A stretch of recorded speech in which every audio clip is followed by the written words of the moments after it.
d'un apprentissage.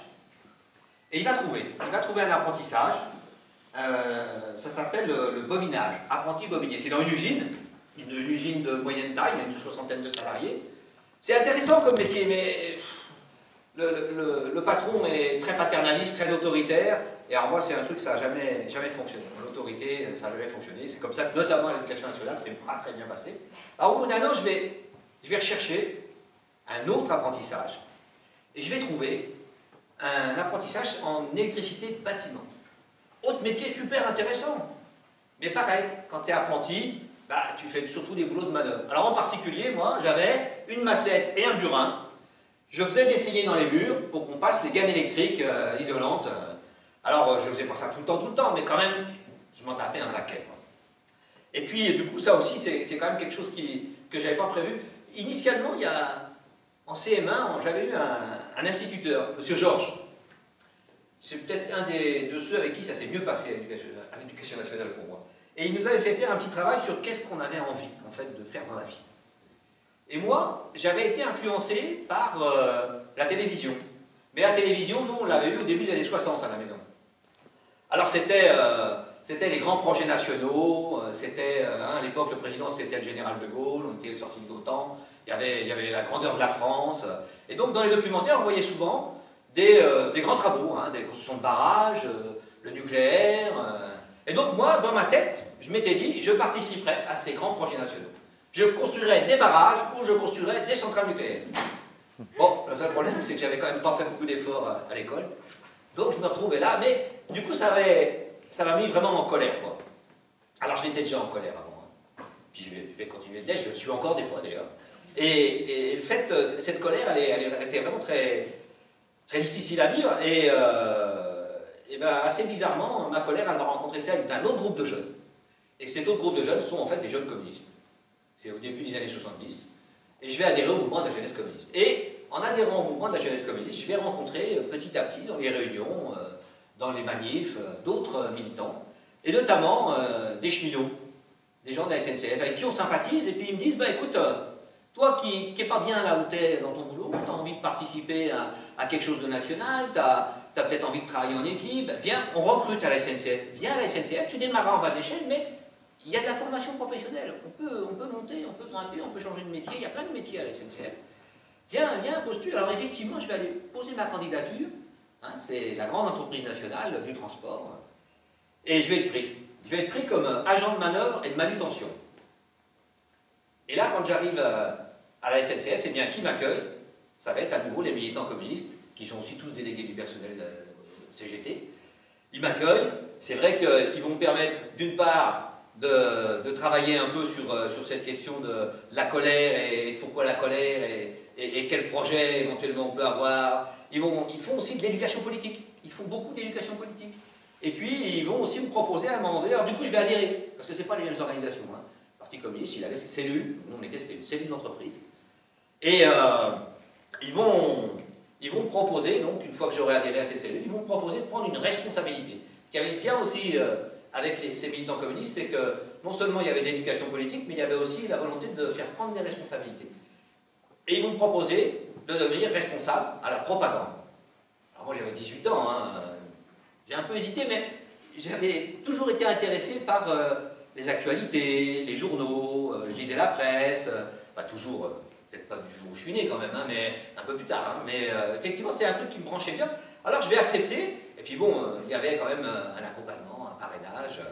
Donc je vais accepter cette fonction de la propagande. La propagande, c'était quelque chose quand même d'assez important, parce que à cette époque-là, déjà dans les années 70, les médias n'étaient pas tellement sur le modèle qu'on défendait au sein du PC. C'était plutôt le marché, le progrès social, le productivisme, etc. On était là-dessus.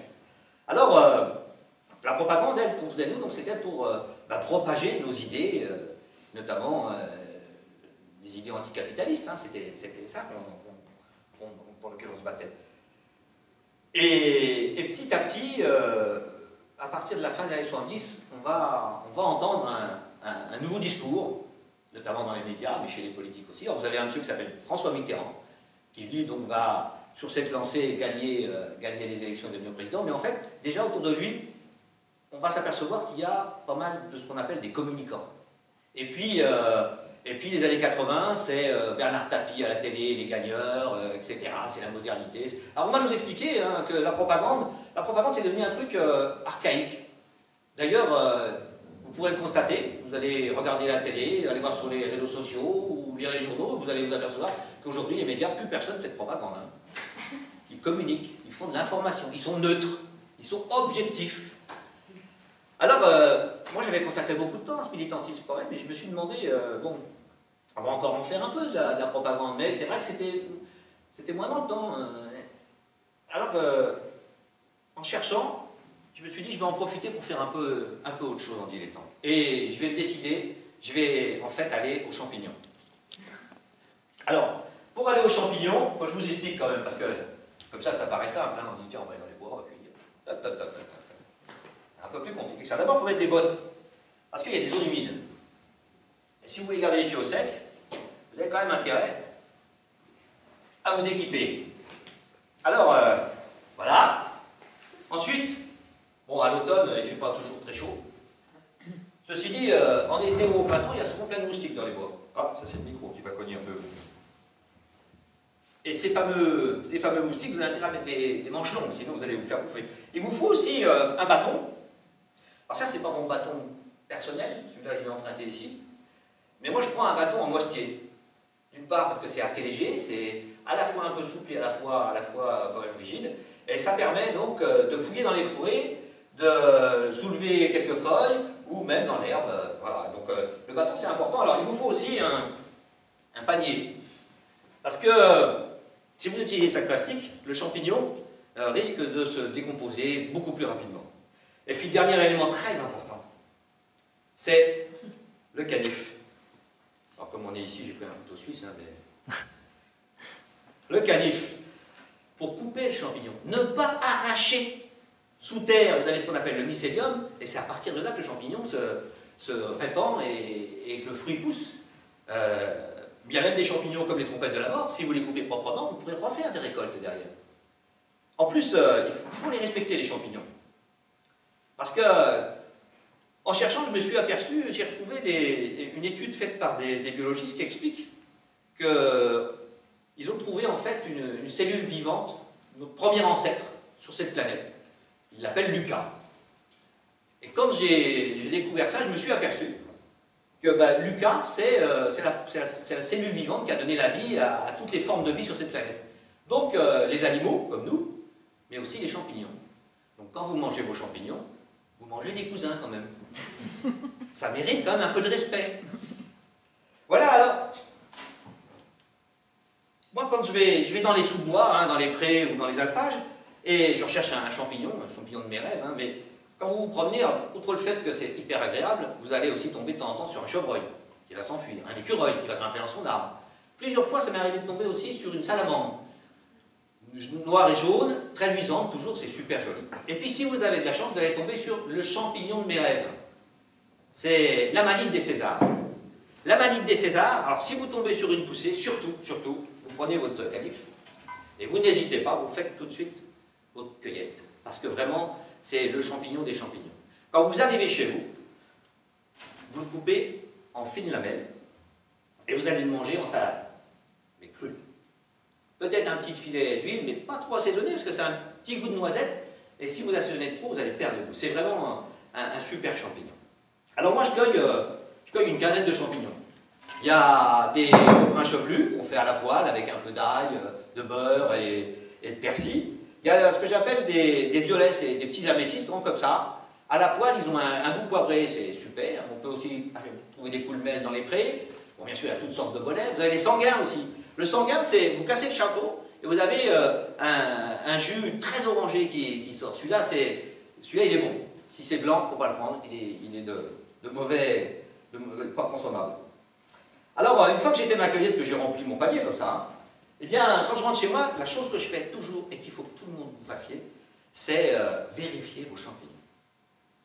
J'ai quelques bouquins avec des photos, des descriptions, et champignon par champignon, je vais vérifier. Alors, par exemple, je vous ai ramené celui-là. Alors, il est un peu sec, hein. il n'est pas consommable. Il ressemble un peu à ce qu'on appelle une amanite tumouche, avec ces petits points blancs. Mais bon, il faut se méfier parce qu'effectivement, un champignon peut en cacher un autre. Et par exemple, l'amanite tumouche, s'il pleut, s'il fait sec, suivant les sols, et bien son chapeau rouge peut devenir orangé. Et puis les petits points blancs qui sont les restes de son enveloppe peuvent complètement être emportés par un courant d'air. Et du coup, un ramasseur de champignons amateur peu averti peut se tromper avec des amanites des Césars. Donc c'est effectivement très, très grave à ce moment-là, parce qu'on peut tomber malade, c'est un peu hallucinogène en plus. Hein, donc, Alors voilà, moi, en me promenant et en ramassant mes champignons, je me suis dit aussi que, moi qui étais tellement branché à l'actualité, ben, quelque part il y avait un parallèle. En fait, il y a des champignons consommables et des champignons toxiques. Ben, moi je trouve que l'information c'est un peu comme ça aussi. Et vous avez des informations, si vous ne faites pas attention que vous les gobez telles qu'on vous les donne, eh bien, au niveau de votre pensée critique, ça ne va pas être terrible. Quoi, hein. On va très vite dire, bah, s'il y a un problème dans ce pays d'emploi, c'est de la faute aux réfugiés, c'est de la faute à ceux qui ne veulent pas travailler, hein, on fait vite des raccourcis. Par contre, on peut trouver aussi, bien sûr, hein, des médias qui, eux, vont faire un travail un peu plus approfondi, plus d'analyse, et vous permettre de vous faire un avis. Alors, dans ce contexte-là, ce que je me suis aperçu, puisque j'ai cet engagement, hein, donc moi j'ai été longtemps au Parti communiste, aujourd'hui je ne suis plus au Parti communiste. Par contre, je suis à la France Insoumise. Donc je suis resté quand même dans une certaine lignée politique. Et moi, mon projet politique, c'est d'une part une société où ce ne serait pas la compétition, mais la coopération. On est pour une agriculture paysanne, pour pouvoir se libérer du lobby agroalimentaire. On est bien sûr pour la transition énergétique, sur une démocratie où on arriverait plus vers une écoute des habitants, des citoyens, voire pourquoi pas, un jour ou l'autre, faire disparaître l'État. Hein. On peut imaginer une démocratie effectivement beaucoup plus horizontale.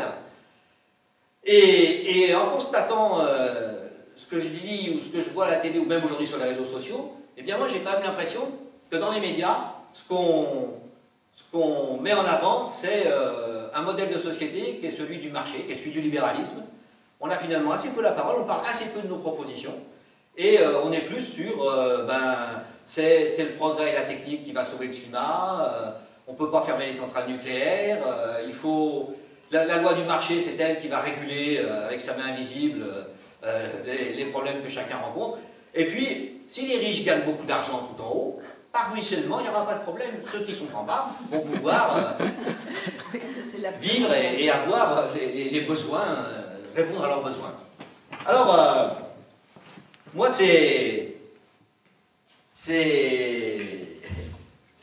dans mon mouvement, je vais poser ça parce que ça m'ennuie maintenant. Dans mon mouvement, on dit aussi que si c'est comme ça dans les médias, eh bien en fait, c'est très certainement parce que 9 milliardaires posséderaient 90% en France, hein, 90% de l'ensemble des médias. Alors moi, je me suis dit, puisque un de mes soucis, souvent, c'est vérifier, en fait, c'est un de mes traits de caractère. J'aime bien aller vérifier ce qu'on dit. Alors, je me suis dit, il faut aller chercher du dossier, il faut aller voir comment ça se passe, il faut creuser.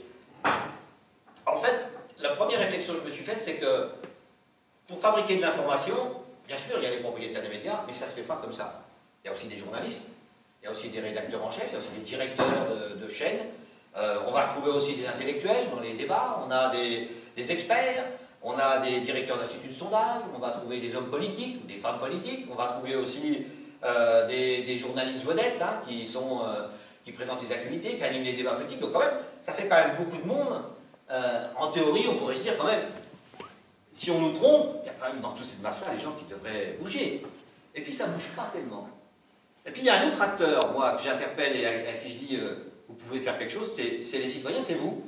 On peut, d'une part, s'intéresser à des médias alternatifs, il en existe en France, il en existe en Suisse, un peu moins en Suisse, ça paraît un peu plus compliqué, mais bon, il y a quand même des possibilités.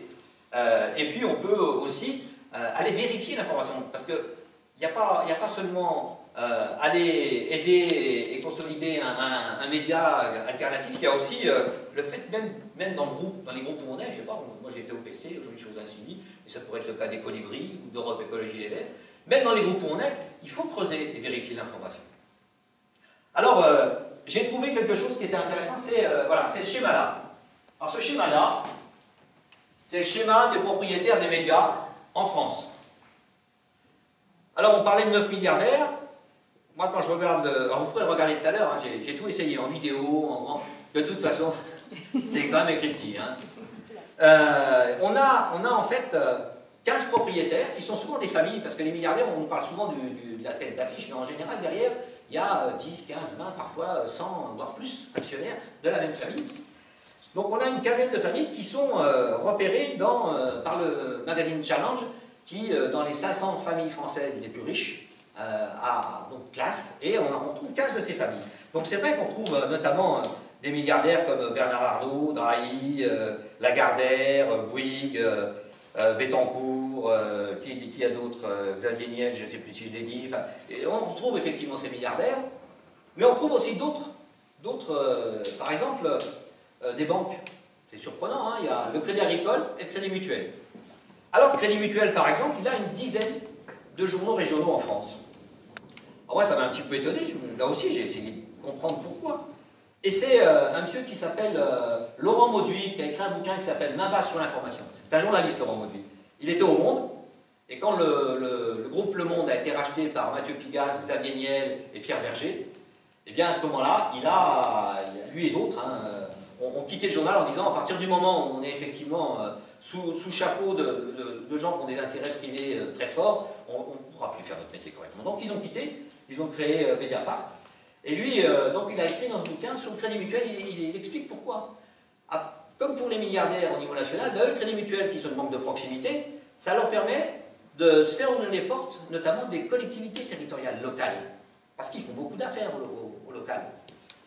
Pareil, il cite le cas du Dauphiné, je crois que c'est le Dauphiné. Ouais. Il dit, bah, par exemple, le Dauphiné, quand il est en Haute-Savoie, où c'est plutôt très à droite, eh ben, le Dauphiné il fait la promotion des élus de droite. Quand il est dans l'Isère, où c'était il n'y a pas très longtemps, presque essentiellement du PS, eh ben, il fait la promotion des idées du PS. Ils n'ont pas d'idée précise, la seule chose qui les intéresse, c'est effectivement de pouvoir se rapprocher du terrain, de la proximité et des élus locaux. Et ça ouvre les portes. Et c'est le sens de tous les autres aussi. À partir du moment où je possède et je renforce mon influence, je renforce aussi ma position dominante. C'est des portes ouvertes pour mes affaires et pour l'augmentation de mon profit.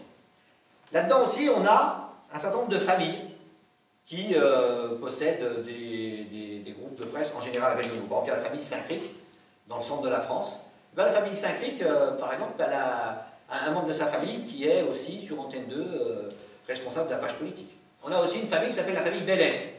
Alors la famille Bellet, c'est intéressant là aussi, parce que lui, il a été appelé par, alors c'est un Premier ministre, mais je ne sais pas si vous vous en souvenez, c'est un vieux qui s'appelait Manuel Valls. Ça fait longtemps hein, maintenant, hein, on l'a bien oublié.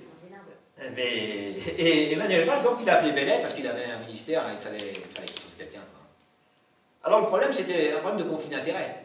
Alors Bellet, il connaît le conflit d'intérêt, parce qu'il a à la fois un groupe de presse dans sa région qui est dominant, et lui, il a été député, maire, sénateur, conseiller général, président de conseil général, la totale, quoi. Hein. Mais là, quand même, bon, c'est le niveau national, donc il quitte sa place de PDG, et son ex-femme, qui porte toujours son nom, il lui dit, bah, écoute, tu vas prendre la place. C'est toujours en famille hein, qui dirige leur groupe. Hein. Elle dit, bon, ah, d'accord. Alors, ce qui était marrant, c'est qu'elle, elle était au ministère des Affaires extérieures, des Affaires étrangères. Elle était dans un ministère où c'était à cette époque-là Laurent Fabius, qui lui va quitter aussi le ministère pour aller au Conseil constitutionnel.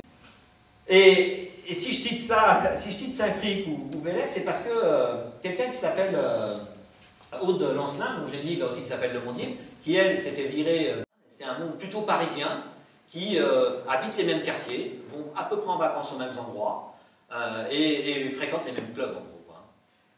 Donc voilà, sur les propriétaires des médias en France, on y reviendra au fur et à mesure pour parler de certains plus particulièrement.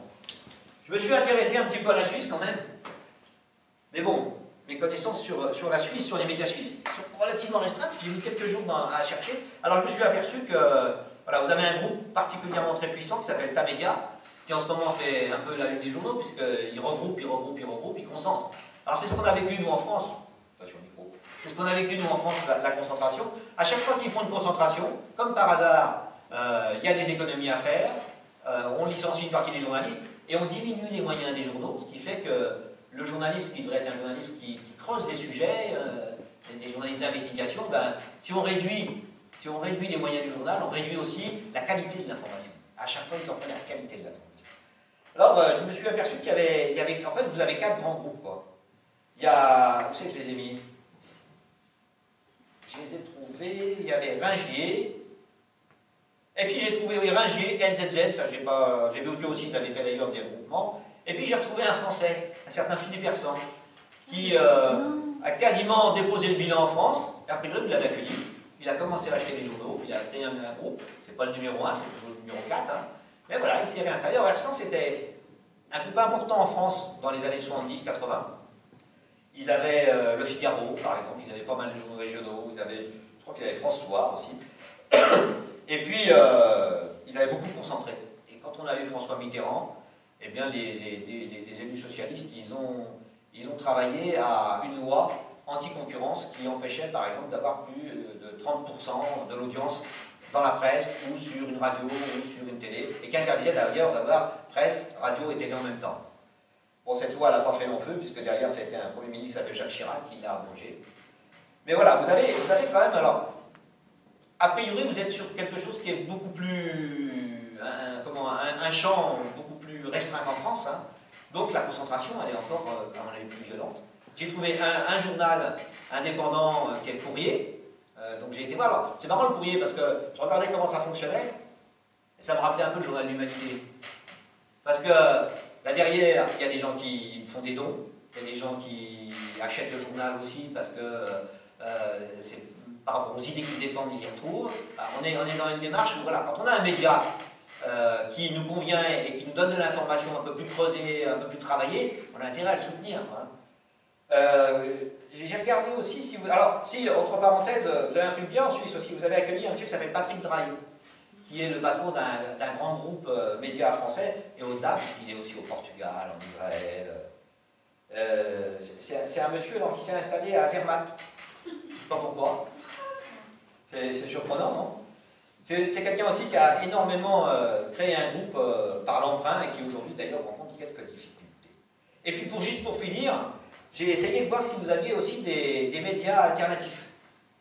J'en ai pas trouvé beaucoup, mais bon, j'ai cherché un peu, mais c'est vrai que quand on n'est pas dans le réseau, c'est plus compliqué. J'ai trouvé des choses comme La Revue Durable, c'est un truc écolo en fait, c'est un site. Ou encore Acheter moins, ça semble être plus lié à la décroissance. Vous avez aussi Page de gauche, je ne vous dis pas de quoi c'est. Et puis il y avait un truc satirique, Vigous, ça s'appelle aussi. Voilà. Donc vous avez aussi quand même, vous, des médias alternatifs, mais vous avez quand même une concentration énorme. Et vous allez avoir au mois de mars, a priori, une votation sur la question de la redevance par rapport aux médias publics. Qui pose, à mon avis, un autre problème, c'est que même si les médias publics, malheureusement, très souvent, diffusent aussi hein, les idées libérales, hein, ils sont dans le champ des dominants, il n'empêche que, malgré tout, ça conserve un certain pluralisme. À partir du moment où on supprime la redevance, je pense à la télé publique et au réseau public de Suisse, je ne vois pas bien comment ils vont pouvoir se financer, ce qui veut dire que si c'est des annonceurs, si c'est du privé, l'information elle sera tenue par ceux qui payent. Quoi. Ceux qui payent commandent. Alors voilà ce que je voulais vous dire sur la Suisse. Je ne vous en dirai pas plus, que je n'ai pas retrouvé vraiment d'autres choses. Dans ce que j'ai pu aussi chercher, vérifier, j'ai vérifié sur moi. Je me suis dit, mais moi, est-ce que j'ai été influencé? Pas du tout, effectivement. Alors j'ai cherché un peu loin. L'intérêt de la conférence gesticulée aussi, c'est qu'il faut chercher un peu dans votre mémoire. Alors j'ai trouvé, je me suis rappelé, milieu des années 60, j'avais à la maison mon père, on était en région parisienne, hein, il travaillait à Saint-Ouen, tous les matins il partait en Solex à la gare. Après il prenait le train, le métro, bus, etc. Et le soir il revenait toujours très tard, il partait à 6h, hein, il revenait à 20h. Il y avait toujours au moins un ou deux journaux, c'était souvent France Soir et Le Parisien. Et à la maison, même petit, tout le monde feuilletait France Soir et Le Parisien. Et puis, le dimanche, on avait quelqu'un qui toquait à la porte. C'était un moment sympa, parfois même il venait boire l'apéro. C'était un militant communiste qui amenait l'Humanité dimanche. Et l'Humanité dimanche, c'était un moment sympa aussi. Il y avait souvent une bande dessinée d'ailleurs. Et puis un jour, il est venu avec une bande dessinée pour moi. C'était Pif le chien. C'était Pif le chien, et à partir de là, j'ai reçu régulièrement Pif le chien. Alors, c'était pas encore Pif Gadget, il y a un Pif Gadget qui va sortir quelques années plus tard, et qui va être très populaire. Mais alors, ce qui était marrant, c'est que ma mère, elle, le mercredi, elle m'achetait le journal de Mickey. Alors, j'avais la bande dessinée des camarades le dimanche, et la bande dessinée de la multinationale numéro 1 du divertissement et du loisir, le mercredi. Et donc la question à vérifier, c'est est-ce qu'il y a une influence avec ces bandes dessinées? Alors, je vais vous raconter une petite histoire de Pif le chien. Pif le chien, il visite un peu les pays dans le monde, et il va dans un pays qui s'appelle Montako. Montako, c'est un pays qui a des frontières avec la France. Quand il rentre dans le pays, il voit sortir le prince de Montako, il y avait un prince, et son premier ministre. Il dit, mince, il faut prévenir le peuple. Alors il faut qu'il aille en centre-ville pour voir les Montaquins. Et le prince a abandonné sa limousine. Alors hop, il prend la limousine, il arrive en centre-ville, et là c'est la fête en fait. Le peuple, il est en train de... c'est des balles populaires. Mais quand ils voient une limousine, ils arrêtent tout de suite. Ils arrêtent tout de suite parce qu'en fait, le prince ne supportait pas que le peuple fasse la fête. Alors, bien sûr, Pif, il descend de la limousine, il dit, attendez, c'est pas le prince, il est parti. Vous êtes libre. Votre prince et le Premier ministre ont quitté le pays. Vous êtes libre. Alors, c'est pas si simple avec le peuple, hein, parce qu'eux, ils disent, ouais, on est super contents, mais il faut quand même quelqu'un qui dirige, quoi. Hein. Alors, ils disent à Pif, bah, tu vas être notre nouveau prince. Et Pif, il dit non au début. Et puis, c'est un communiste, quand même, il est malin. Hein, il a une analyse politique, quand même. Alors, il dit, bah, d'accord, mais il y a une condition. Que je puisse abdiquer quand je veux. Et convoquer une assemblée générale du peuple devant le palais, afin qu'on puisse en parler. Il monte sur l'estrade, c'est noir de monde, hein, et il rédige son abdication devant, mais dans le décret d'abdication, il met aussi la création d'une commission avec Pifou, Tonton, Tata, Arthur, tous ses amis. Il faut une commission pour rédiger une constitution, une nouvelle constitution, pour créer la République de Montako, avec l'idée que ce soit le peuple qui la dirige. Donc vous voyez, Pif le chien ne faisait pas de politique non plus. Alors Mickey c'est différent. Mickey c'est différent. Déjà derrière, Dingo, lui, il fait des affaires. Ça, vous ne le trouvez pas dans Pif. Hein. Et puis, au milieu, il y a une petite histoire aussi où Picsou, vous savez, Picsou, c'est celui qui est dans son coffre, qui est toujours assis sur un tas d'or. Et donc Picsou, en fait, il le montre, c'est un travailleur, c'est un entrepreneur, gagne de l'argent, hein, il y va, bon, il a de la niaque. Et son médecin dit, il dit à Donald, écoute, votre oncle, il faut l'emmener un peu à la campagne, là, parce qu'il va faire un burn-out. Ah, là, c'est pas marqué le burn-out dans celui-là, moi qui... Et bien sûr, Picsou dit, non, c'est pas possible, il y a les affaires. Hein. C'est du boulot, les congés, c'est pas pour nous. Alors, Donald et ses neveux, ses 3 neveux, finalement, il l'attrape de force et il l'oblige à aller à la campagne. Alors, ils vont à la campagne, et puis ils sont dans un chalet avec une rivière, une cascade. Et puis, il n'a pas de chance, Picsou, parce qu'en fait, un matin, il regarde la cascade et il voit comme si c'était de l'or qui coulait. Donc, il va avec les neveux au pied de la cascade, paf, ça s'est arrêté. Le lendemain, pareil, ils y vont, et effectivement, qu'est-ce qu'il a trouvé le pauvre? Une rivière dans laquelle il y avait de l'or. Alors, vous voyez, la bande dessinée de Mickey, elle n'est pas tout à fait sur les mêmes contenus que celle de Pif. Et puis il y avait autre chose dedans aussi qui était un peu de publicité, notamment il y avait le Club Mickey. Alors le Club Mickey, on vous envoyait des informations sur, par exemple, les parcs d'attractions qui s'ouvraient, les films d'animation qui étaient créés, ou aussi les produits dérivés, vous savez, les jouets. Alors mes parents, bien sûr, ils se sont dit, on va lui offrir quelques jouets. Hein. Ça c'est drôle. C'est pas drôle. Ma femme, elle me dit que en fait, j'avais pas besoin. Normalement, je suis équipé déjà. Alors voilà. Bon, je les ai pas mis souvent. Hein. Et puis, il y avait autre chose. Alors ça, par contre, j'ai adoré. J'ai adoré. C'est mon puto. C'est un super objet. Alors celui-là, je l'ai trouvé sur Internet. Il a un peu subi les années quand même. Hein. Mais voilà, et j'ai joué longtemps. Ah, mais j'ai décidé de ne pas le réparer. Je l'ai laissé tel que. Voilà, mon petit Pluto. Alors j'en avais 3 des Plutos. Et ça, c'était le plus petit. Il y en avait 2 autres qui étaient un peu plus grands, qui devaient faire 40 cm. Je sais pas, je les ai gardés. J'ai joué avec jusqu'à 10-11 ans, facile. Hein.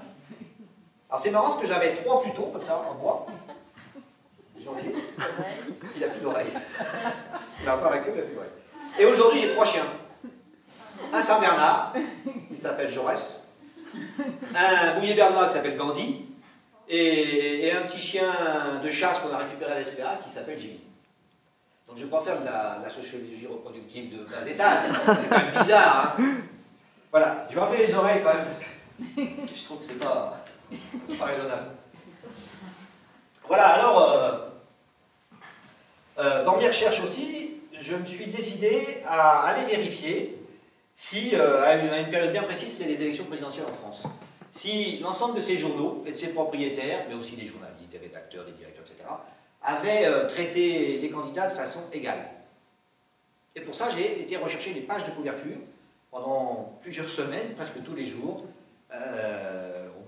J'ai fait ça au mois de septembre, non, un petit peu, oui, septembre. Ça allait de Paris Match, Marianne, Le Point, l'Obs, Monsieur Bricolage, enfin c'était incroyable. Alors, ce qui était intéressant aussi de voir, c'est, d'une part, il est toujours présenté avec plus ou moins le sourire ou un sérieux, mais un homme très positif.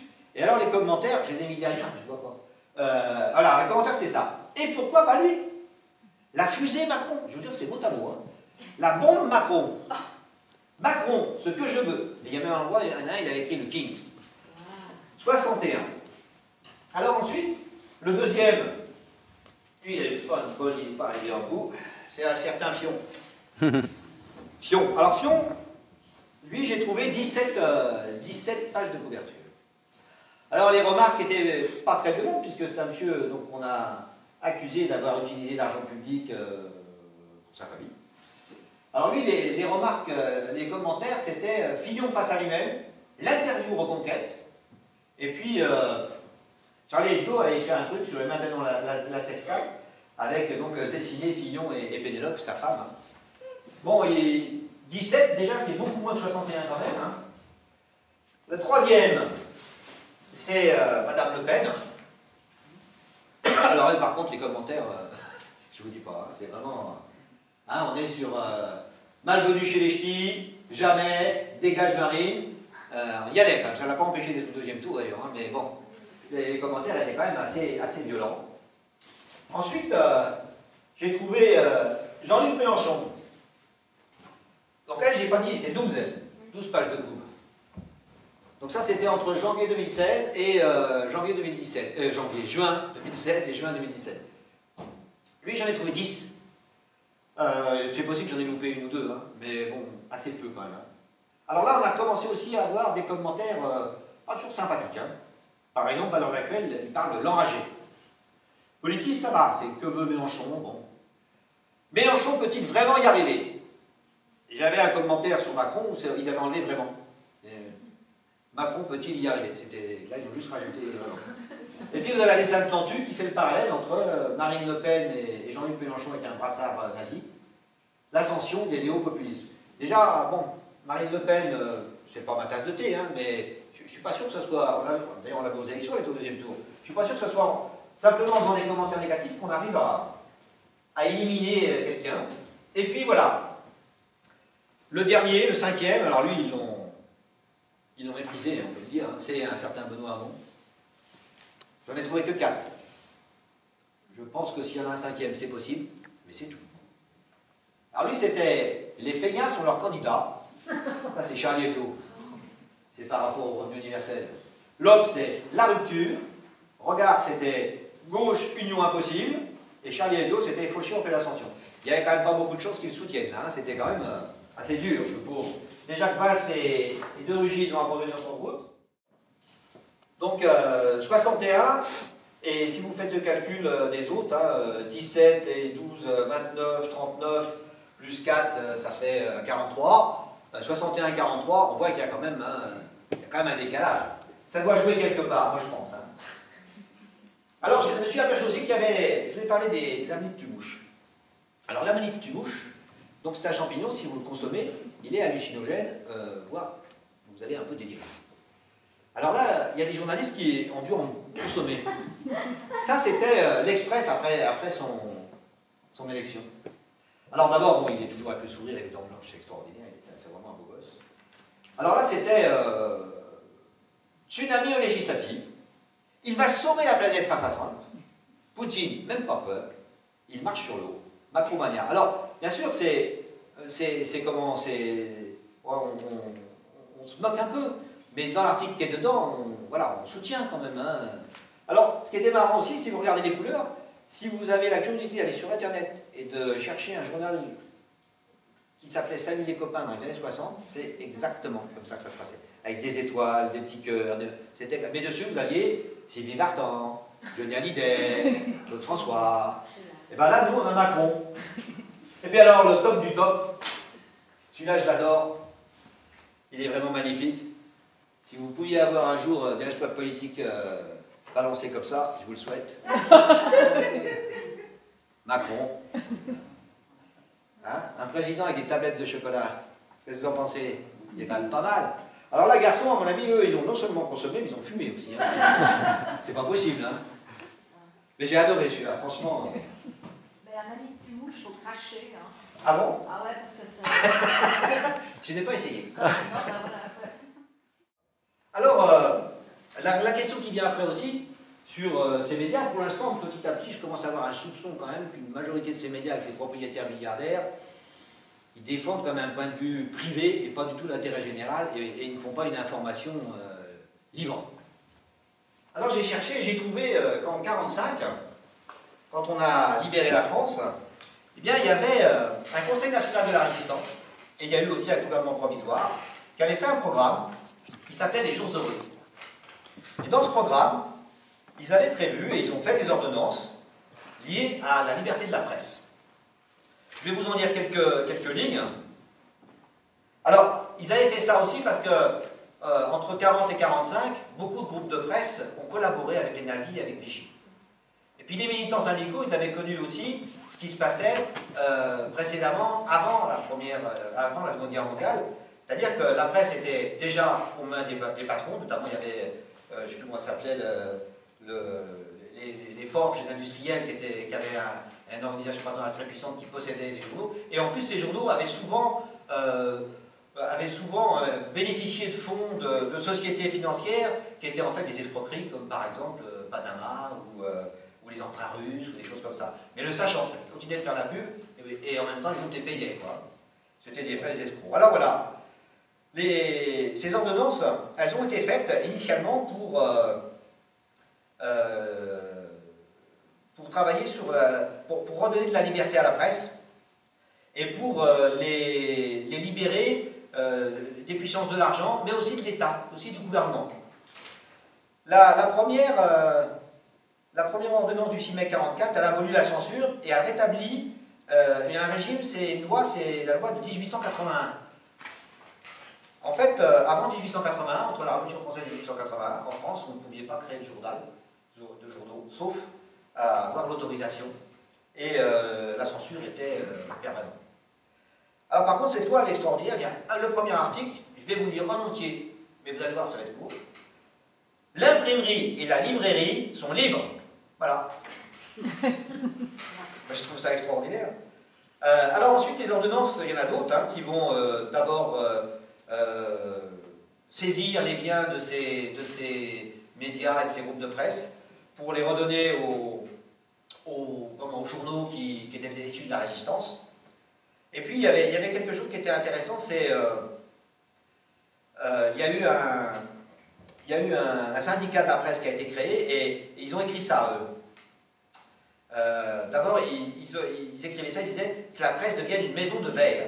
Et cette fédération de la presse, elle a affirmé dans ses textes que la presse n'est pas un instrument de profit commercial. Ça ne serait pas une marchandise, mais un instrument de culture. Sa mission est de donner des informations exactes, de défendre des idées, de servir la cause du progrès humain. La presse libre, quand elle ne dépend ni de la puissance gouvernementale, ni des puissances d'argent, mais de la seule conscience des journalistes et des lecteurs, donc est susceptible de permettre le pluralisme et la démocratie dans un pays. Alors, si je compare avec ce qui se passe aujourd'hui, là j'ai pas relu l'article aussi qui parle de morale, c'est-à-dire qu'ils disent pour acquérir et pour être patron de presse, ben, il faut avoir de la morale, il faut avoir de l'éthique. Et on n'a pas le droit non plus d'avoir de la fabrication du papier jusqu'à la distribution du journal, on n'a pas même pas de façon verticale avoir cette concentration. Il y avait aussi des ambiances contre la concentration. Alors quand on regarde un peu, ne serait-ce que par rapport à la morale, dans ce schéma, on parle d'un monsieur qui s'appelle Xavier Niel. Xavier Niel, il a acheté un groupe qui s'appelle Le Monde Libre. Donc il y a Le Monde, l'Obs, La Vie, Prier, et avec un directeur d'une banque qui s'appelle Mathieu Pigasse, et avec un monsieur qui s'appelle Pierre Berger, qui est décédé. Donc ils s'occupent d'eux. Et Xavier Niel, c'est original quand même, parce qu'à cette époque-là, il n'aurait pas pu acheter un journal. Pour la raison suivante, il a bâti sa fortune sur le Minitel Rose. Puis, il a eu aussi des sex shops. Alors, c'est un homme qui n'a pas de chance, parce que dans un de ses sex shops, un de ses gérants l'a transformé en bordel.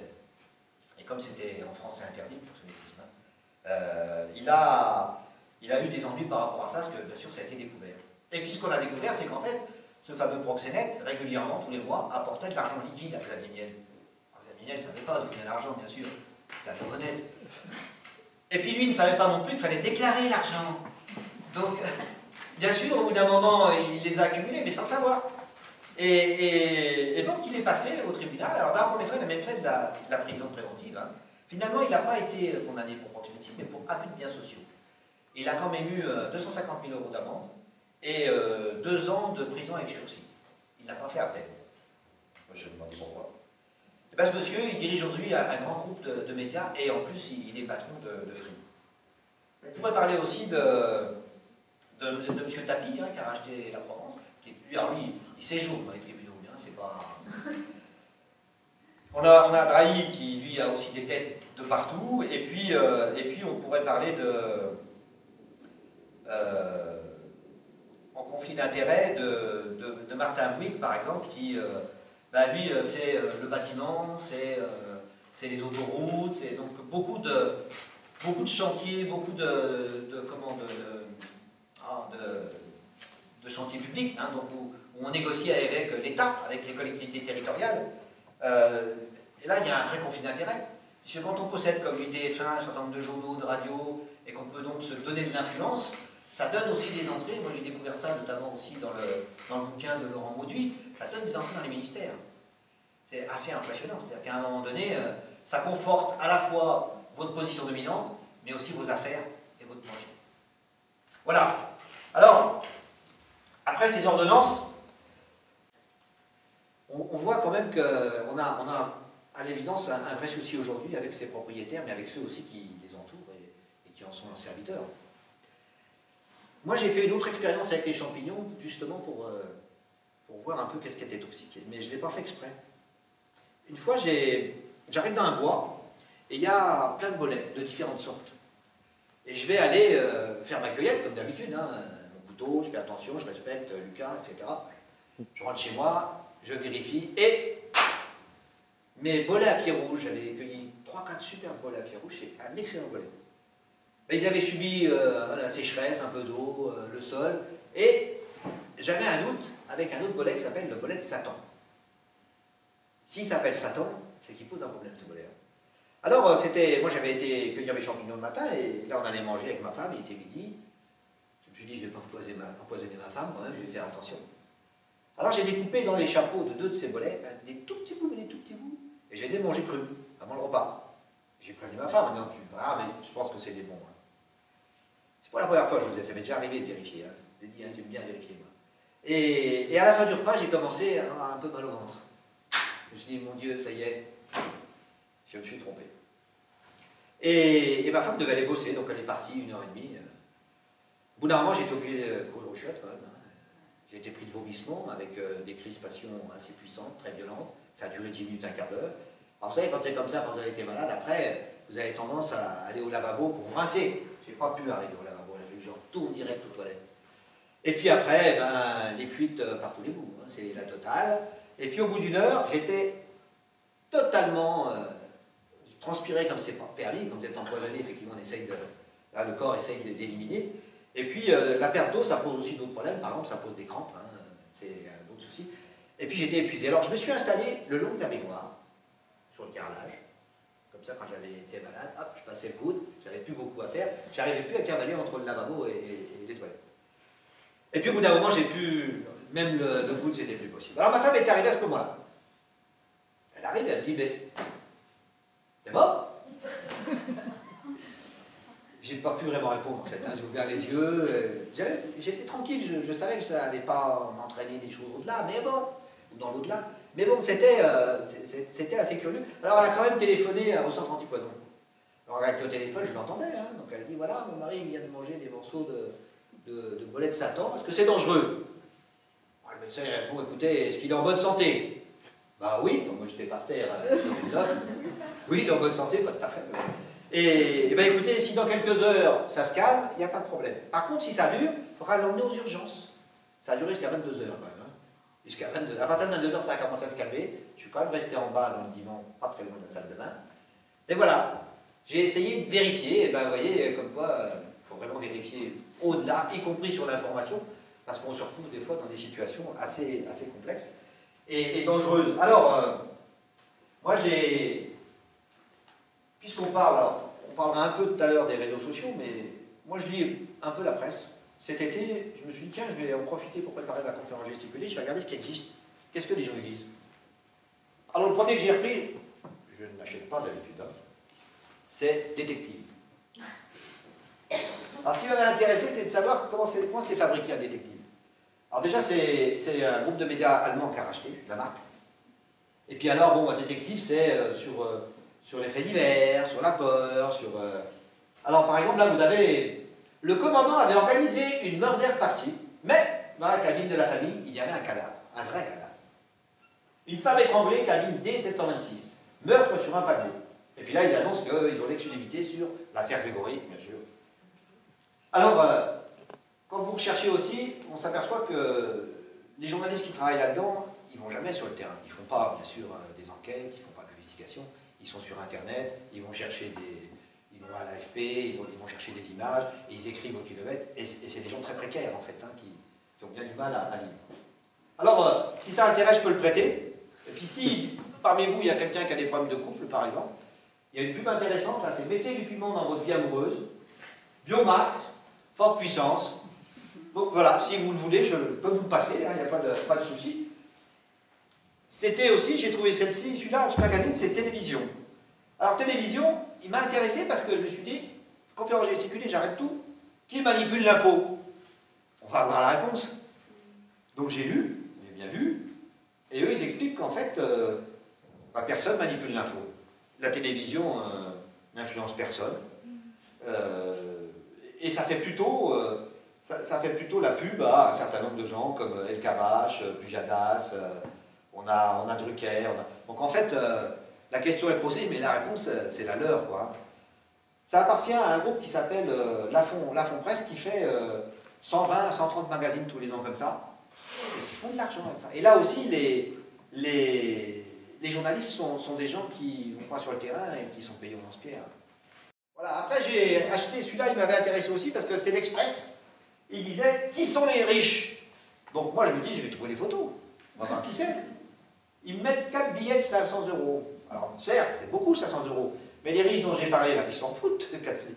Alors je me disais, pourquoi il n'a pas mis... Alors effectivement, les 5 premiers, c'est Dassault, c'est... je ne sais plus s'il y a Bouygues, Arnaud, Bettencourt. Et le 5e, c'est Drahi, c'est le propriétaire d'Express en fait. Alors on peut se demander, hein, est-ce que peut-être il n'a pas supporté d'avoir sa tête sur la page de couverture. Voilà. Alors la peur, elle est très utilisée. Hein.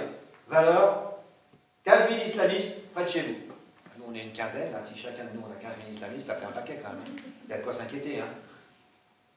Celui-là je l'ai pris parce que c'est le Figaro. Alors le Figaro c'est un journal d'opinion, ça on le savait. En filigrane, alors c'est rouge bien sûr, en filigrane vous avez Lénine et Trotsky, et devant vous avez bien sûr Jean-Luc Mélenchon.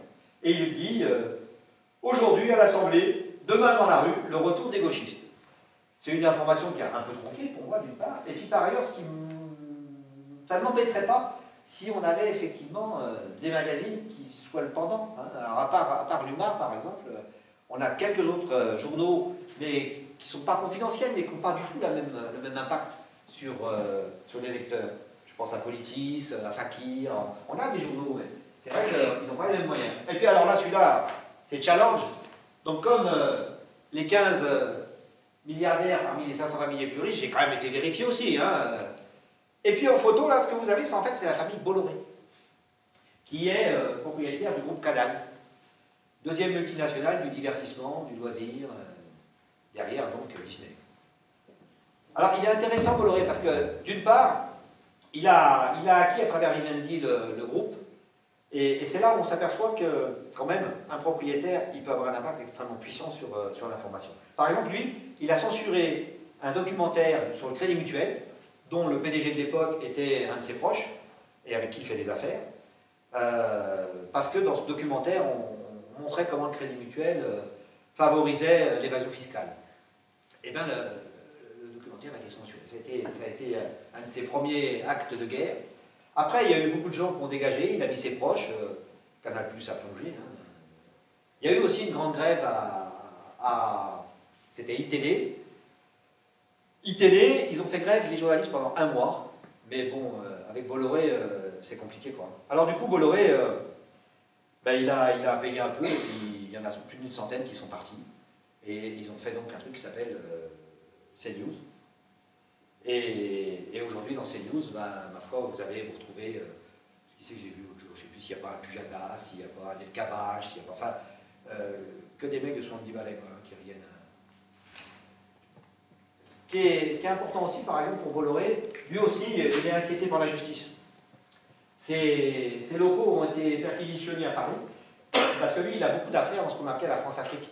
C'est-à-dire que là-bas, il a des cultures de palmes, il possède des ports, des réseaux ferroviaires.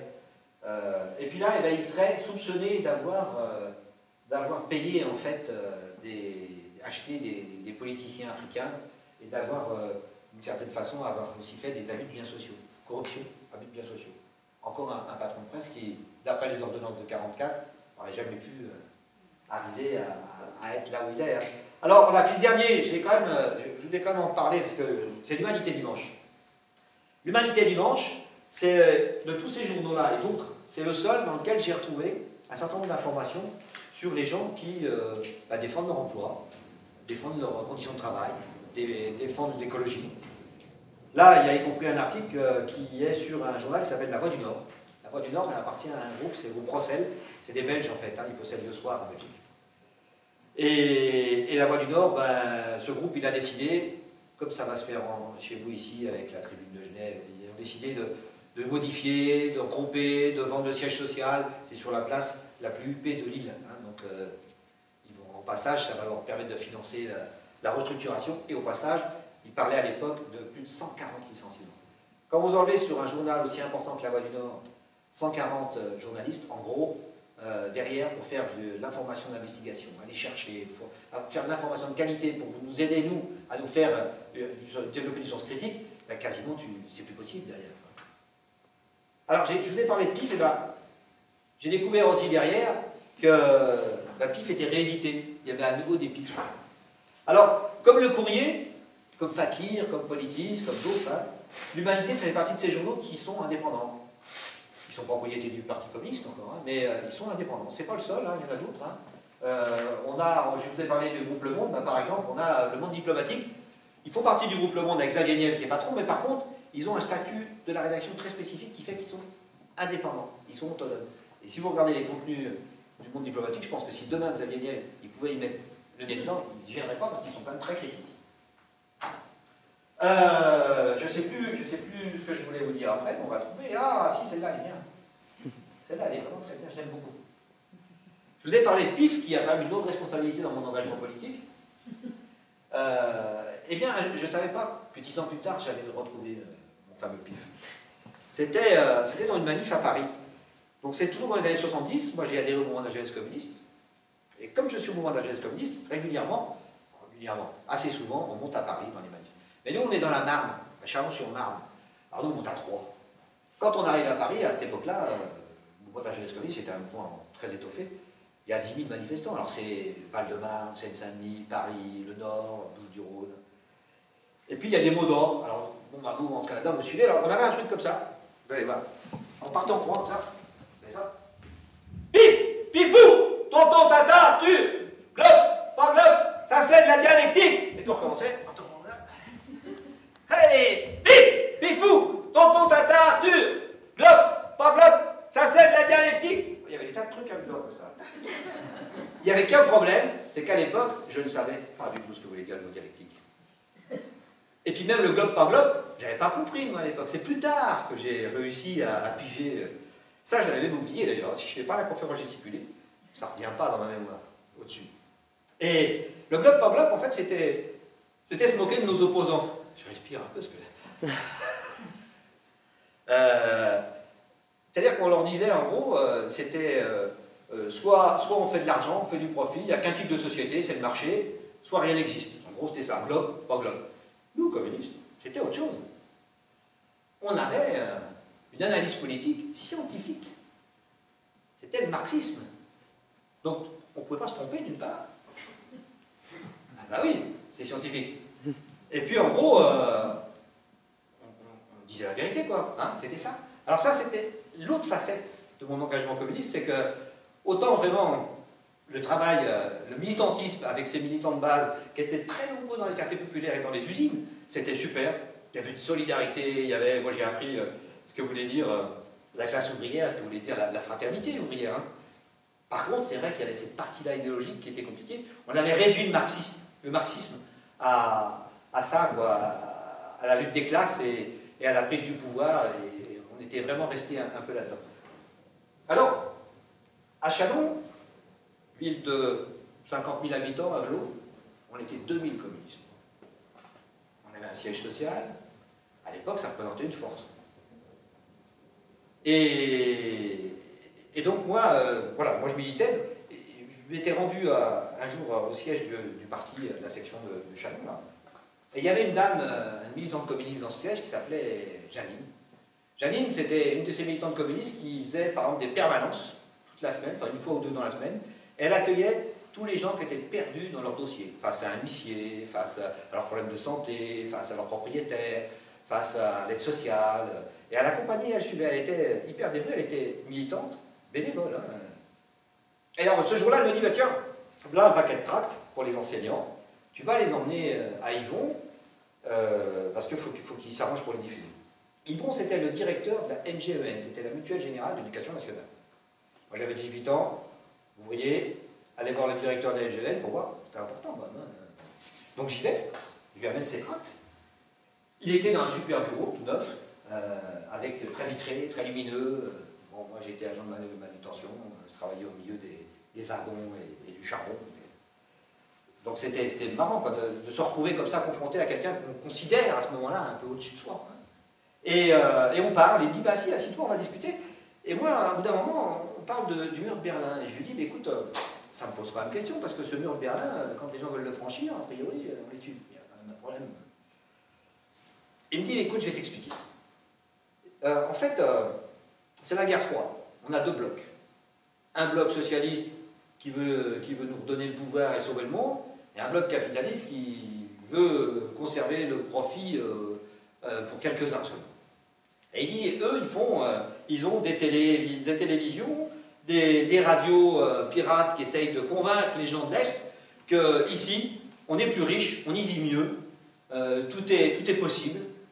Et il me dit, il y a même des fois des agents de la CIA qui, avec des paquets de dollars, les agitent derrière pour les inciter à venir. Ah vous rigolez aujourd'hui. Cette fois-là, j'ai pas contredit.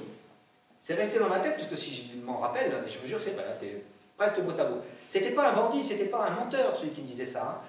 Hein. C'était la guerre froide, c'était les deux blocs, et tout le monde était dans la propagande. Hein. C'était quand même, voilà, c'est cette partie-là qui était dans la propagande, qui était difficile. Alors moi, je vais en réentendre parler de ce mur de Berlin, mais bien plus tard encore.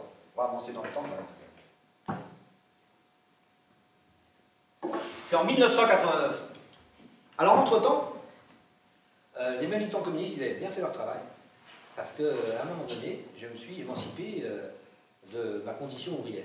C'est-à-dire qu'à un moment donné, je me suis dit, il faut que je fasse autre chose. C'est vrai qu'à la SNCF, c'était pas tout à fait le pied, j'avais fait autre chose comme manœuvre un peu. Mais bon. Et je me suis mis à rechercher du boulot, et je suis devenu animateur en MJC, à Saint-Priest dans le Vaud. J'y avais été au bluff, hein, j'ai fait un faux CV. C'est vrai, en plus c'est vrai. Et j'ai été embauché. Comme j'avais dit que je savais faire la sérigraphie. C'est pas vrai. J'ai passé un week-end à tirer une affiche. Ça m'a coûté 15 litres d'encre et triclo. C'était un truc. Mais bon, ça a marché. Voilà, je me suis engagé là-dedans. Et quand j'étais donc à Saint-Priest, en 1989, ça fait déjà. J'étais en 80 à Saint-Priest, donc ça fait déjà 8 ans. Il arrive donc, en novembre, le mur de Berlin s'écroule. Enfin, il ne s'écroule pas tout seul, il le casse. Hein. Et puis, en vacances de Noël, je ne remonte pas dans ma famille qui est à Chalon, toujours là-haut. C'est à 500 km, je reste. Et il arrive un truc difficile, terrible, c'est une guerre civile en Roumanie. Hein. Les Roumains bougent eux aussi, ils veulent que les murs s'écroulent. Mais c'est un truc très confus. On ne sait pas trop, ça tire, il y a des morts, qui reprend le pouvoir. C'est plus compliqué que ce que vous nous présentez les médias. Et notamment, ils s'en prennent beaucoup aux communistes. Ils disent, des communistes français, vous êtes responsables de ce qui se passe là-bas, si on tire sur les humains. Moi, qui avais défendu l'ouvrier tout le temps et qui m'étais engagé, c'est vrai que j'étais fou furieux, quoi, et malheureux, parce que c'était vraiment difficile. Et puis l'humanité va sortir un 4 pages, toujours l'humanité. Comme quoi, il faut quand même un support pour pouvoir combattre aussi des idées. Et dans ce 4 pages, ben, il présente Ceausescu, donc, qui était le président socialiste de la Roumanie à l'époque, avec des gens comme Nixon, ou Ford, qui étaient des présidents des États-Unis, mais aussi De Gaulle, mais aussi Mitterrand, Pompidou, la reine d'Angleterre. En fait, il était en partie considéré comme un dissident du RSS Ceausescu, et tous les Occidentaux, tous les pouvoirs occidentaux sont venus le voir, l'ont fait venir, ont fait des traités commerciaux avec lui. Et donc là, nous, on était vraiment... moi, à la limite, j'ai quand même fait beaucoup moins pour Ceausescu que ce qu'a fait De Gaulle ou ce qu'a fait Nixon. Je vais profiter de ce 4 pages, je vais aller à la MJC, je vais en tirer 400-500, j'habitais dans un quartier populaire aussi. En douce, hein, je ne l'ai pas dit. Et j'ai été les diffuser dans les boîtes aux lettres. À tel point, ça m'avait retourné. Alors,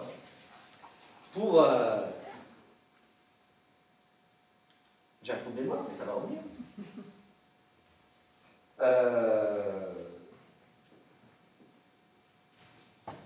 Ah oui, ce que je voulais expliquer aussi par rapport à ça, c'était qu'à un moment donné, on se retrouve avec une dénonciation d'un massacre qu'aurait eu en Roumanie, dans un patelin qui s'appelle Timișoara.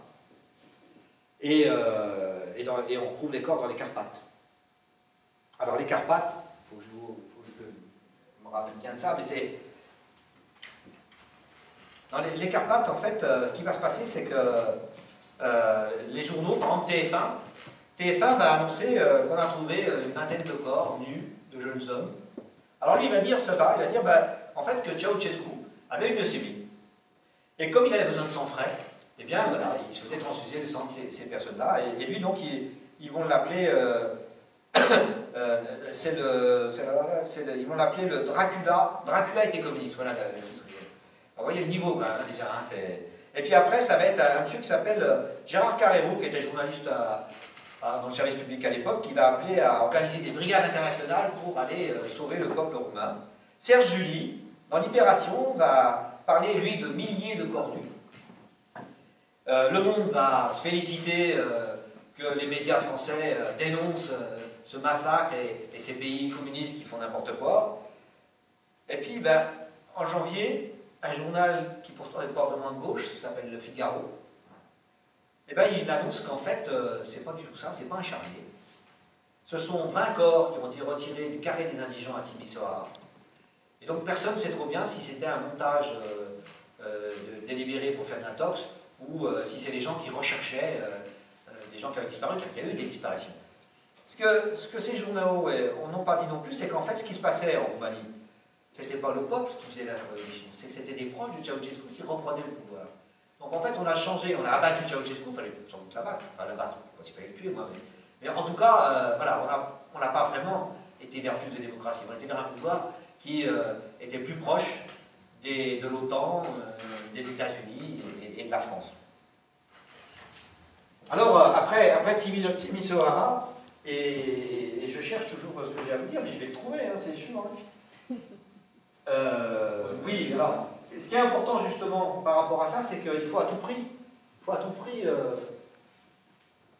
soutenir les médias qui essayent de nous informer, ou en tout cas soutenir pour qu'il y ait du pluralisme, parce que la démocratie sans pluralisme, c'est pas possible.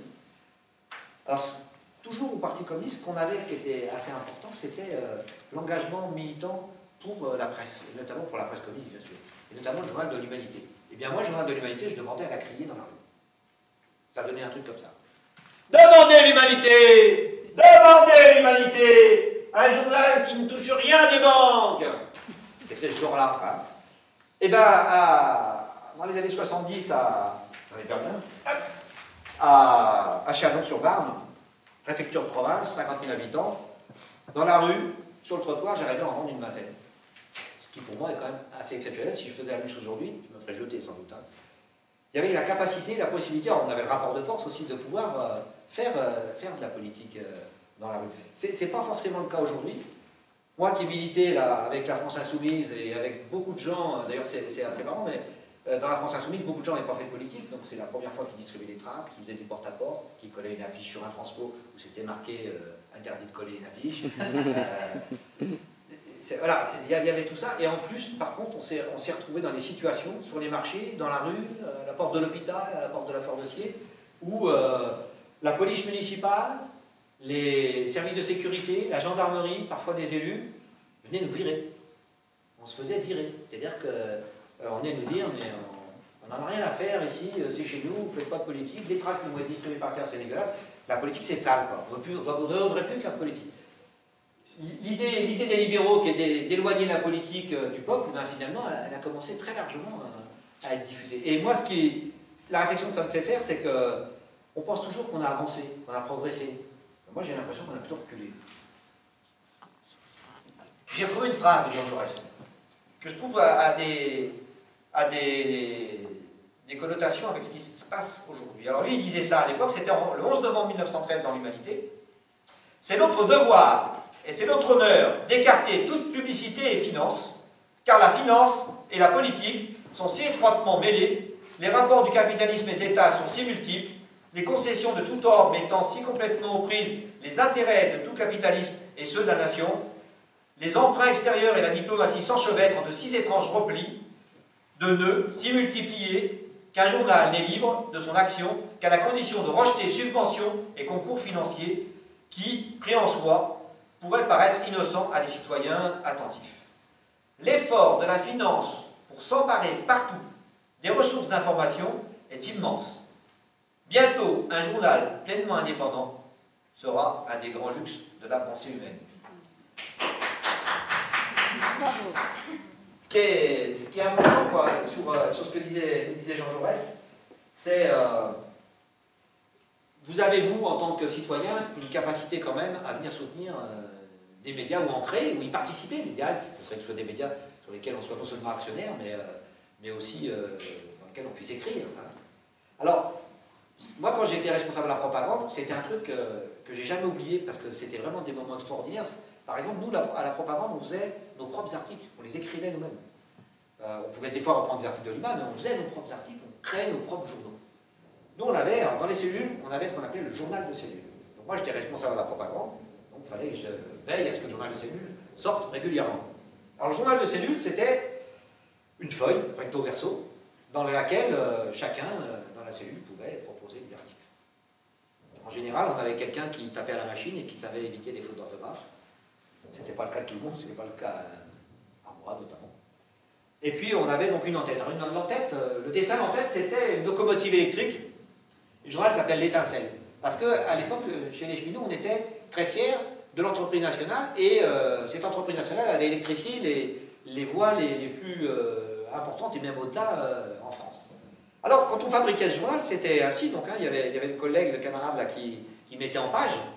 Et puis après, il fallait le sortir. Alors, à l'époque, il n'y avait ni ordinateur, ni imprimante, ni photocopieur. Il y avait bien les imprimeurs et les offsets, mais c'était soit pas dans nos prix, soit c'était éventuellement la fédération au niveau départemental ou national. Ils avaient quelques moyens quand même de faire, mais nous, on était sur ce qu'on appelle un duplicateur. Donc un duplicateur, c'était en fait, c'est deux rouleaux. Hein, vous allez mettre un truc qui s'appelle un stencil. Donc quand lui frappait, c'était sur un stencil. Un stencil, c'est un système de pochoir. Vous avez un cartonné, un carbone et la feuille que les les lettres de la machine vont venir percer. Et le carbone, ça permet de lire, hein, de voir en dessous, parce que le carbone était en général noir en dessous. Donc ça, il fallait le poser sur les deux tambours. Alors vous ouvriez votre machine, en général il y en avait un en dessous, vous l'enleviez, il fallait nettoyer parce que l'encre avait séché. Donc là déjà, une fois que vous avez nettoyé, vous aviez de l'encre sur tous les doigts, c'était bien. Après il fallait mettre votre stencil, hein, vous le mettiez comme ça, il fallait tourner, parce que c'était à la manivelle, il fallait tourner, voilà. Hop, allez. Et puis quand c'était ancré, on faisait 2-3 essais, on disait là, c'est bon. Alors à ce moment-là, alors avant on avait quand même enlevé le cartonné et le carbone, hein. À ce moment-là, on pouvait, alors là il fallait tourner régulièrement et beaucoup plus vite, parce que si jamais vous ralentissiez, ça collait, et si jamais vous tourniez trop vite, eh ben, il n'y avait plus d'encre sur vos feuilles, on ne voyait plus rien. De temps en temps, on faisait des recto verso, puis de temps en temps, quand ça collait, ça arrachait le stencil, il fallait tout refaire. Alors là, vous étiez obligé de tout ouvrir, il fallait chercher les morceaux, donc là vous avez de l'encre jusque là. Après, il faut à nouveau enlever, il faut nettoyer, là vous en avez jusqu'au coude, et puis vous recommencez le système. C'était artisanal, c'était manuel, c'était de la création. Moi j'aimais bien, j'aimais bien ça. Hein. Alors après, bien sûr, on va être équipé un peu mieux, on va même avoir une offset, même à Chalon. Mais voilà, on était vraiment là-dedans. Et je trouve qu'on apprenait beaucoup de choses. Hein. C'était l'éducation populaire politique, moi, ce que j'ai fait. Hein. Il y avait aussi un autre truc qui était plus folklorique, c'était les collages d'affiches. Mon premier collage d'affiches, il y a deux voitures. Moi, je suis dans la voiture de devant, avec un seau de colle, des affiches, une brosse, et derrière, il y a une autre voiture, avec 4 gros. Et je me rappelle très bien, c'est une 204. Et 204, c'est petit. Il rentrait comme ça dedans. Et sous les sièges, il y avait des morceaux de câbles électriques, d'1,20 m à peu près, hein, gros comme ça, parce qu'eux, ils faisaient la sécurité. Parce qu'à l'époque, c'était l'UDR, et quand on collait, eh bien, c'était pas rare de croiser les équipes des autres, ou alors ils s'apercevaient qu'on collait, donc, hop, ils mettaient une équipe, et puis de temps en temps, ça maillotchait. Alors moi, j'aime pas les coups, je suis pas violent. Hein. Je les laissais faire, c'était leur problème. Fin des années 70, le comité central, il y a trop d'incidents, il dit, vous allez coller le jour. Et petit à petit, ça a été fini, on n'a plus collé de nuit, on n'a plus d'équipe de sécurité. Mais voilà, le collage était vraiment le truc folklore par excellence. Il y avait aussi autre chose qui était important dans la propagande, c'était les comités de défense de l'humanité. Moi j'ai été, on appelait ça les CDH. On recevait tous les week-ends, moi j'en recevais une dizaine, hein, du dimanche, j'avais des abonnés, c'était dans un quartier de cheminot, pas seulement, mais essentiellement. Et donc tu allais le samedi ou le dimanche toquer chez les gens, tout comme celui qui venait chez mon père et qui m'avait amené Pif le chien une fois, qui est bien responsable de ce qui m'arrive après quand même. Et quand il y en avait 2-3, parce que régulièrement il y avait des gens qui étaient absents, et ben tu faisais du porte-à-porte. Et on n'était pas jetés, on arrivait à diffuser, on discutait éventuellement politique. Souvent tu étais invité à boire le café ou l'apéro. Donc voilà, cette dimension-là du CDH aussi, c'est l'engagement qui permet à un moment donné d'avoir les moyens de faire connaître ses idées. Ben, on avance bien.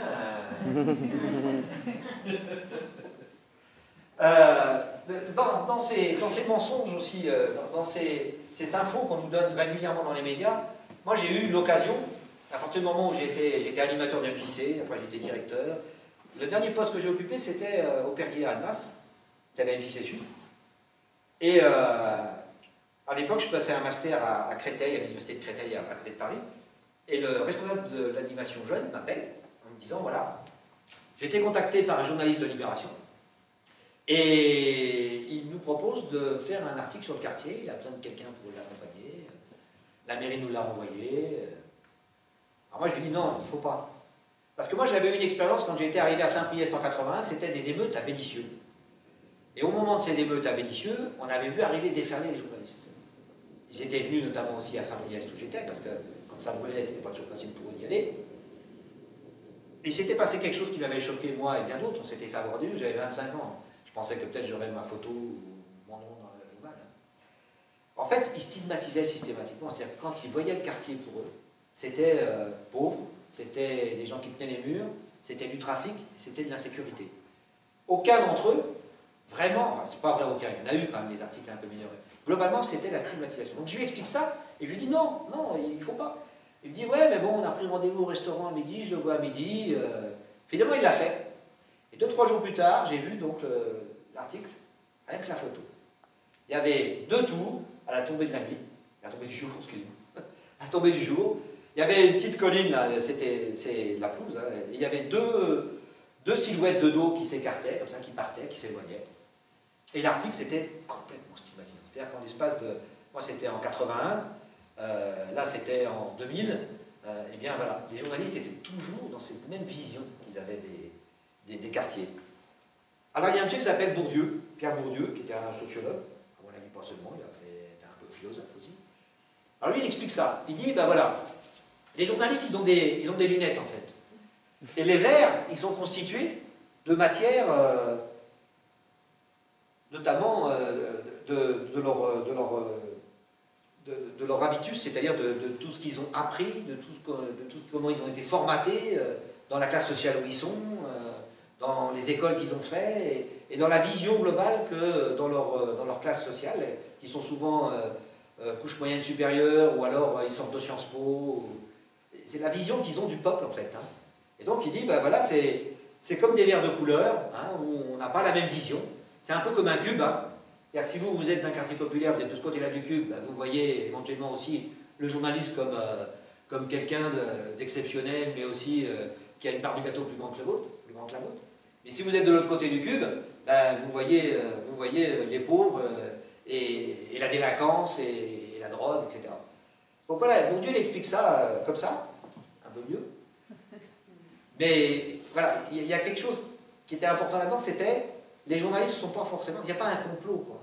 Et on a une espèce de brassage, d'écrasement argumentaire, social, qui fait qu'à un moment donné, il y a une espèce d'accord sur la parole dominante, sur les idées dominantes. C'est un peu une bagarre, quand même, une bagarre idéologique, hein, si on regarde bien. Alors, en recherchant comment tout ça pouvait être fait, j'ai retrouvé un travail d'un monsieur qui s'appelle Noam Chomsky, qui a bossé sur ce qu'on appelle la fabrication du consentement. Alors lui déjà, il y a une première partie qui m'avait intéressé parce qu'il parlait d'un monsieur qui s'appelle Edward Barney. Edward Barney, c'est un Américain du début du siècle dernier qui était le neveu de Freud et qui s'était intéressé à la psychologie des foules. Donc lui, il va beaucoup bosser avec le gouvernement américain notamment pour essayer de manipuler l'opinion publique. Par exemple, sur la Première Guerre mondiale, son opinion publique aux États-Unis sont opposés à ce que les États-Unis rentrent en guerre. Eh bien, ils vont faire toute une campagne de communication qui va retourner l'opinion publique et ils vont envoyer des troupes sur les champs de bataille.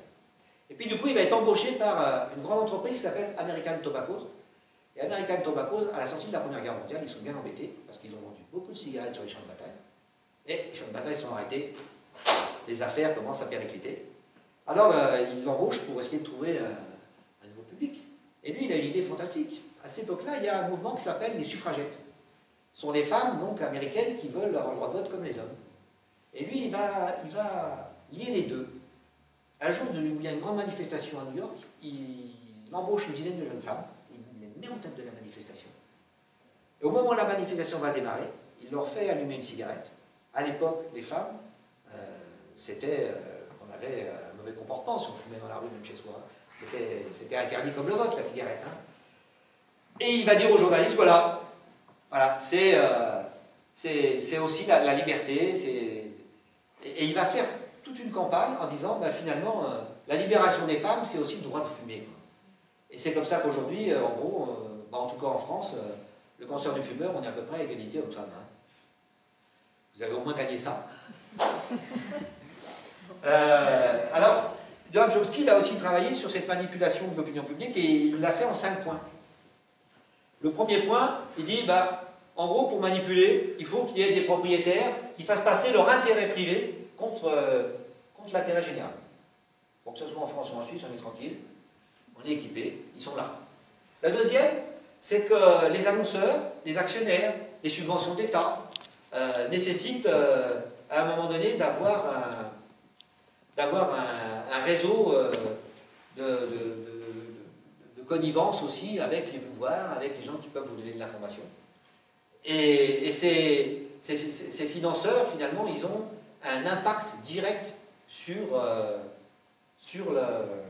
l'information. Alors, l'été dernier, toujours l'été, j'ai trouvé ça sur un journal, ça s'appelle Le Messager, c'est un journal régional en France, qui appartient toujours au fameux groupe Rossel que j'ai évoqué tout à l'heure.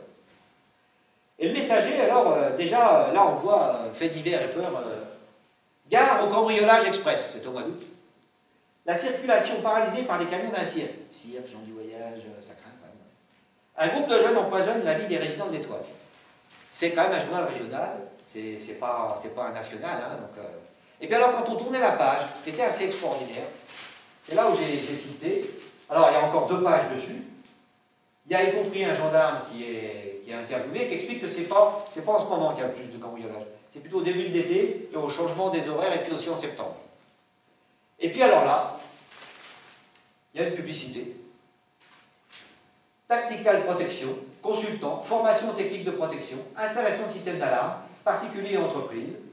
Ils font aussi des cours d'autodéfense, qui fait que quand on regarde là, on se dit, mais est-ce que c'est pour l'annonceur qu'ils ont fait les 3 pages, ou est-ce que c'est l'annonceur qui est venu par hasard? Moi, j'ai un peu tendance à penser que quand même, voilà, quand on a un annonceur qui paye, effectivement, on va changer l'information, ça va influer sur l'information.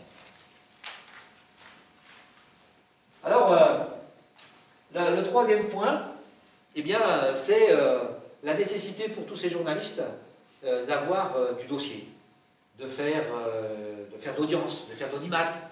Parce que pour que les annonceurs y viennent, il faut, voilà, c'est un système qui fait qu'à un moment donné, on accepte des choses qu'on ne devrait pas accepter, et l'information devient une information de moins grande qualité. Et puis pour avoir ces informations, eh ben, il faut quand même avoir soit des portes ouvertes dans les ministères, chez les politiques, chez un juge, chez les grands patrons,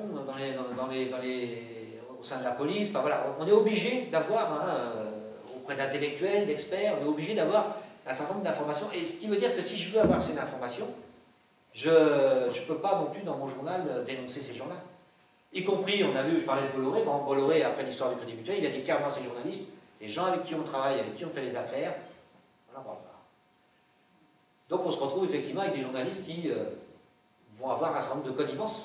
Parfois, ils le savent, parfois ils le font délibérément, mais parfois pas. Par exemple, dans le nouveau chien de garde, c'est un bouquin d'un monsieur qui s'appelle Annie, qui est directeur du Monde diplomatique, et il y a un journaliste qui s'appelle Gilles Balbastre, qui en a fait un film, ça s'appelle Les Nouveaux Chiens de Garde, et dedans il montre un endroit, ça s'appelle le Club du siècle, c'était créé à la fin de la Seconde Guerre mondiale, enfin à la Libération. C'est un club qui rassemble des hommes politiques, des intellectuels, des dirigeants de médias, des experts, et donc tous les mois, dans un grand restaurant parisien, ils vont aller manger et traiter d'un certain nombre d'affaires. Et donc, on y voit passer dans le film, qui date maintenant un petit peu, mais tous les journalistes vedettes et les animateurs vedettes de ce moment-là, qui viennent donc en connivence discuter un peu de ce qui fait l'actualité ou de l'économie du moment. Voilà, alors, la 4e condition, c'est il faut absolument aussi donc cadrer les journalistes. Ceux qui ne rentrent pas dans le moule, eh bien on va les sanctionner, on va les dénigrer. Alors je vous parlais tout à l'heure de Aude Lancelin, par exemple, à l'Obs, des papiers un peu trop de gauche, elle a été virée. Le Gilles Balbastre, que j'évoquais aussi, j'ai eu l'occasion de voir à Nogent, il expliquait qu'à partir du moment où il a fait des documentaires, où il n'a pas accepté les concessions, lui il travaillait beaucoup avec le service public avec FR3, il a été petit à petit évincé. Il y avait aussi, vous aviez aussi, il y a quelqu'un qui s'appelle Olivier Récassens, qui était une ex-directrice adjointe du Point, qui elle était en train de faire une enquête sur Bolloré, décidément on en parle beaucoup, comme par hasard, elle a été du jour au lendemain licenciée. Voilà, et puis on pourrait parler de Daniel Mermet, par exemple, là-bas si j'y suis, qui aujourd'hui d'ailleurs est un média alternatif, qui lui a été viré de France Inter. Pas du jour au lendemain, mais presque. Aude Lancelin et Daniel Mermet viennent de gagner leur procès d'ailleurs. France Inter et l'Obs ont été condamnés. Alors je ne sais pas s'ils font appel, mais en tout cas, dans un premier jugement, ils ont gagné leur jugement. Et puis le 5e et dernier, c'est il faut des boucs émissaires pour que le public ne voie pas qu'on manipule l'information. Alors quand on regarde un petit peu ça, chez nous on a bien sûr l'islamisme, les terroristes, la délinquance, le quartier populaire qui fait peur, puisque chez nous, Macron, qui parlent de fainéants, hein, on a des termes assez violents à l'encontre du peuple. Et puis, on utilise aussi, alors moi j'ai une comparaison, c'est deux pays en ce moment, un dont on parle souvent et sur lequel on fait pression, c'est le Venezuela, et un autre qu'on parle mais sur lequel on ne fait aucune pression, ça s'appelle la Turquie. Si vous allez sur Amnesty International ou sur Reporters sans frontières, on s'aperçoit que la Turquie, c'est des dizaines de milliers de gens qui ont été virés de leur poste, beaucoup sont encore en prison, la torture est revenue, ils ont rebombardé en partie donc les villages kurdes, ils ont laissé passer le pétrole de Daesh, ils ont pénétré dans le territoire irakien pour poursuivre des Kurdes, pour attaquer des Kurdes contre l'avis du gouvernement irakien. Donc ils en ont fait quand même pas mal. Quand on prend le Venezuela, il y a de la violence d'État, je ne nie pas. Mais au jour d'aujourd'hui, si vous prenez Reporters sans frontières, par exemple, il citait 44 journalistes emprisonnés en Turquie, 0 au Venezuela. On va vous critiquer, mais ça n'a pas de conséquences, c'est même pire, puisque en Turquie, nous on les paye pour qu'ils gardent les migrants qui arrivent de Syrie dans des camps. Hein. Donc l'Europe, on fait la même chose avec la Libye d'ailleurs. Hein. Donc on a vraiment deux postures où on manipule beaucoup l'information, et en plus si on annonce, hein, on dit le Venezuela, Maduro, c'est un dictateur, etc. Ben, on parle un peu moins de l'Arabie Saoudite qui bombarde le Yémen, on parle un peu moins de ce qui passe en Syrie, on parle un peu moins, bien sûr, de la Turquie. On reçoit le président d'Égypte qui, lui, a aussi des dizaines de journalistes dans les prisons. Donc voilà, la manipulation de l'opinion publique en cherchant à avoir un bouc émissaire, ben, moi je la retrouve là. Voilà, alors la dernière chose qu'on va parler, je vais vous parler un petit peu, c'est quand même les réseaux sociaux. Parce que, on a parlé de la télé, de la presse, mais les réseaux sociaux, c'est un truc de fou. Pendant la campagne, je me suis mis à Facebook. J'ai essayé Twitter, c'est pas mon truc, hein, c'est impossible, voilà, 100 mots. Déjà, avec les fautes d'orthographe que je fais, c'est déjà compliqué, mais alors en plus, 100 mots. 140, j'ai une bêtise, 140. Et même 140, ça passe pas. Alors par contre, sur Facebook, j'ai beaucoup bossé sur Facebook. Et puis, j'ai retrouvé des gens que j'avais perdu de vue. Par exemple, moi j'avais fait des échanges avec l'Algérie, j'ai retrouvé des Algériens que j'avais croisés il y a une quinzaine d'années, un couple de Palestiniens qui habitent la bande de Gaza, des gens avec que j'ai connus quand j'étais jeune communiste dans les années 70. Voilà, il y a tout un réseau comme ça. Alors, ce qui est assez surprenant après, c'est ce que les gens vous envoient. Par exemple, moi j'avais reçu un message qui disait, alors c'était un imam avec une barbe comme ça, une capuche, et c'était marqué: cet imam déclare que dans le Coran, il est écrit « l'homme peut manger sa femme ». Alors, déjà, il faut qu'elle soit concevable, c'est pas évident. Hein. Je ne vais pas faire comparaison avec les champignons, mais bon... Mais j'ai cherché, alors je ne suis pas doué spécialement sur Internet, mais j'ai quand même essayé de trouver d'où venait cette image, et j'ai fini au bout d'une heure ou deux par aboutir aux États-Unis sur un site qui prônait la suprématie blanche. Mais la personne qui me l'a envoyé, que je connais bien, elle n'avait pas repéré ça du tout. Elle l'avait pris un petit peu pour argent comptant. Et puis j'en ai vu plein d'autres comme ça. J'ai vu une fois, ben, c'est un site suisse, c'est lesobservateurs.ch. Je regardais encore ce matin, là, ils ont donné le responsable des observateurs.ch a donné une interview à un site breton, autonomiste breton, braise.com. Et quand vous recherchez qui est braise.com, c'est en fait un site d'extrême droite. C'est-à-dire qu'on se retrouve avec des gens qui... parce que quand ils présentent une interview, ils sont masqués, quoi. On ne voit pas vraiment que c'est... Alors, si vous êtes un peu militant, vous allez comprendre. Hein. Ils expliquent que s'il y a du chômage, c'est à cause des migrants, etc. quand même. Hein. Mais on a quand même toute une série de gens de la fachosphère qui avancent dans les réseaux sociaux cachés. Et je pense que, citoyens, nous, on doit faire attention à ne pas retransmettre forcément. On a une responsabilité aussi personnelle. Il n'y a pas que les actionnaires. Et puis, l'autre chose qui est importante aussi sur les réseaux sociaux, c'est les fameux GAFA. Hein. Donc, c'est Google, Amazon, Facebook et Apple. On pourrait rajouter Microsoft parce qu'eux, aujourd'hui, possèdent les tuyaux dans lesquels circulent toutes les informations, même nos informations personnelles. C'est eux qui les stockent. C'est stocké tout aux États-Unis. Il n'y a quasiment aucune capacité de stockage en Europe. Et ils commencent aujourd'hui à maîtriser l'information, soit en la fabriquant, soit en payant les journaux. Par exemple, en France, des journaux comme Libération ou Le Monde, Facebook va leur demander des formats vidéo spécifiques et ils vont les payer pour ça. Sauf que le format vidéo, ça va être par exemple 30 secondes, 1 minute. Donc on a à nouveau un impact d'annonceur sur la qualité de l'information. Voilà, alors, moi, je pense que si on doit faire changer les choses, d'abord il y a notre action personnelle, ce que je vous disais tout à l'heure, soutenir des sites, on a cité tout à l'heure en Suisse, chez nous, il y a Reporter, il y a Bastama, il y a Fakir, il y a Acrimed, il y a tout.